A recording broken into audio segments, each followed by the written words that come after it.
All right, so it's that time of year again that we talk about the Autel wish list for 2021. So every year I talk about what I would like to see from Autel, and this year is going to be no different. I have a list comprised of things that I want to see that Autel can do better, and hopefully they do. With CES right around the corner, there's no better time to talk about this than now.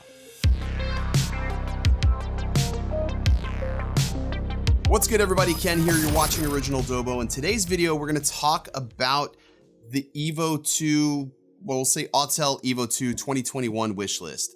I don't care if these are things that they enhance on the Evo 2 or if they make in a new drone entirely. Either or way, I just would love to absolutely see some things improved. And it's a rather short list, and your list may be different than mine. So if you have some things that you would want to see differently with Autel in 2021, leave the comments down below. But let's just jump right into it, starting with number one, the RC. So the RC has been reused from the Evo, and to me, that's probably one of the biggest letdowns with this drone. I really wished when they introduced the Evo 2, we were going to see a brand new RC. I was hoping for something like a smart controller, but we never got it. The reused controller has had a series of issues, at least in my mind, that have never been rectified since it was introduced. Starting with the overall ergonomics. For me, I'm a pincher and I'm holding my RC like this, and I tend to have an issue where the handles will fold in on me, and it just makes it really uncomfortable, and it's also screwed up some of my shots during flights. Now, a lot of companies use handles that fold in like this, like DJI, but where DJI has, sort of won the ergonomics battle is they put the phone there so it prevents you from pushing in to have that actually collapse. So I would love to see a solution like that. I don't care if it's a bar, I don't care what the case may be, but I want to see a different controller, something that can be fit for many hands. Not everybody pinches, and I understand that, but I would love to see something a little bit more ergonomically savvy. I don't even know if that's the right way to put it, but I think they can do better with this all the way around the board.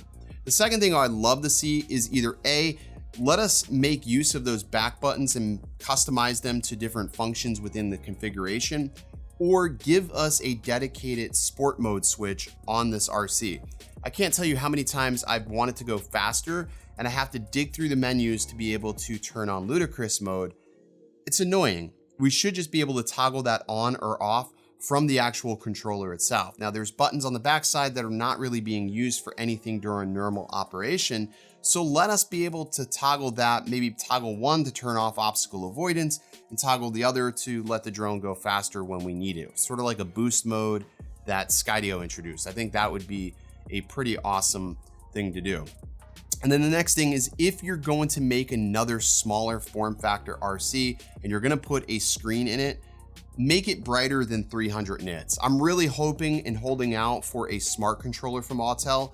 So if we don't get that and you make a new controller or whatever you decide to do, just know that 300 nits is not enough. And if you're not gonna make it brighter than 300 nits, just leave it out altogether, because honestly, it's not very useful in bright sunlit situations. That's just my 2 cents. Others may have a difference of opinion on that, but those are the improvements I would like to see to the controller.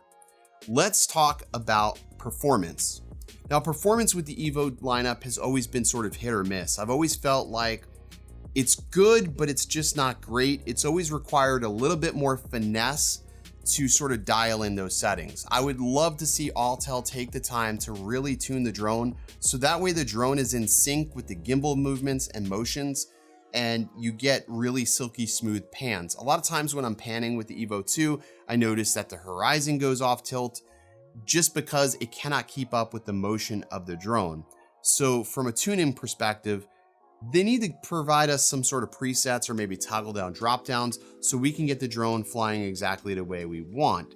Maybe some sort of guide from their pilots specifically that can, help people get the right settings out of the box. I don't know what they have to do, but I just know when I pick up my Mavics, it flies perfectly straight out of the box. I don't really have to fight with it too much to be able to get it to do what I want. So I'm hoping that Autel can sort of get the performance in line and get the actual feel and flight of the drone a bit better. Now, speaking on performance, the The overall speed of this drone sometimes is a bit sluggish. I don't like the fact that I have to throw it into a sport mode. I would at least like to do 34 miles an hour, not in sport mode. And it used to be like that, but ever since the latest updates, they've made it to where ludicrous mode is now 34 or 45 miles an hour, which I think is a bit of a letdown. I think 22 miles per hour is a bit too slow. And when it's windy, you really do notice that performance hit. So I would like them to see them just abolish that. Just make ludicrous mode 45 miles an hour and let us have that 34 mile an hour mode back on a performance side. All right, let's move over to the color and the camera because there are some improvements I would love to see them do. And I think a lot of this can affect the older models. And some of this that I'm talking about can affect the existing Evo 2 models. So let's jump into the camera. So from a perspective of somebody who likes to shoot in log, I really do feel like the Evo 2 log is probably some of the most frustrating color profiles to work with of any drone that I've ever used. Primarily because it's almost so desaturated, so flat, but in just an aggressive manner. And when you start to use their correction LUTs and try to work it back to a usable state, there's always this sort of aqua turquoise tint to the footage. And no matter how hard you try to really mull it over and get it out, it just never looks really all that great. Now the Evo 1 log was probably one of my favorite log profiles of any camera. It was always really easy to expose for, and it was always really, really easy to color grade. I can drop almost any LUT on that and get a really decent look out of it, which was one of my favorite features of the Evo 1. I'm spoiled by D-Log-M, if I'm just being honest. One thing I love about DJI is that you always know that you're shooting in a 10-bit color profile. Matter of fact, it tells you when you toggle it on.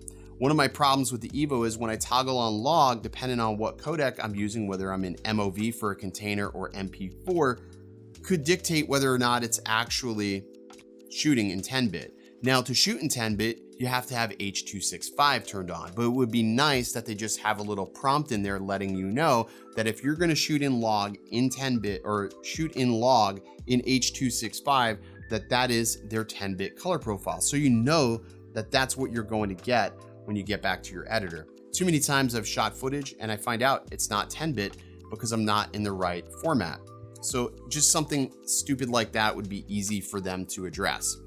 And then the last thing I would love them to see introduced is HLG. Hybrid log gamma would probably be that happy sweet spot for many people that are looking to introduce HDR content, because nowadays a lot of people are getting HDR TVs, HDR monitors, and the workflows of HDR is getting easier. With hybrid log gamma, that's going to allow you to take your files from any drone, such as like the Mavic 2 Pro that has hybrid log gamma, and convert that into an HDR image. Now, a lot of people use hybrid log gamma. I wouldn't say the wrong way, but they use that as a color profile that they're going to transform into a Rec 709 format. Now, Rec 709 is the color space that you're witnessing this video that I am filming right now. This is a Rec 709 color format.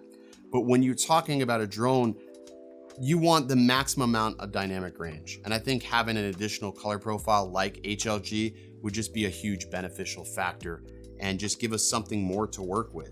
Now, all of what I discussed can be things that could be implemented into the new updates that they put out this year. And some of the things I talked about would require a hardware update.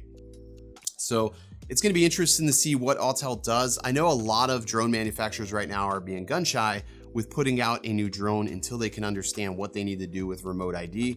Because again, these things cost $1,700, $1,800, and it sucks when you have a consumer putting such a massive investment into a product just to find out that there's going to be a problem later on. So that's it. That's my wish list. Let me know if there's anything you would want to see Autel do this year, whether it be hardware, software. I mean, we have at least seen them produce a new care package, which I think is pretty cool. With the Autel Robotics Care, which I think that's needed. That's been a long time coming. But I'm going to be watching for the announcements at CES, hoping that we see some of these things that I talked about. And maybe we'll see possibly the very first 250 gram Evo drone, which could be something that does happen this year. I see a lot of people going 250 grams or below in 2021. All right, that's gonna do it for this video. If you enjoyed, be sure to hit that like button, subscribe if you already haven't, and as always, stay original.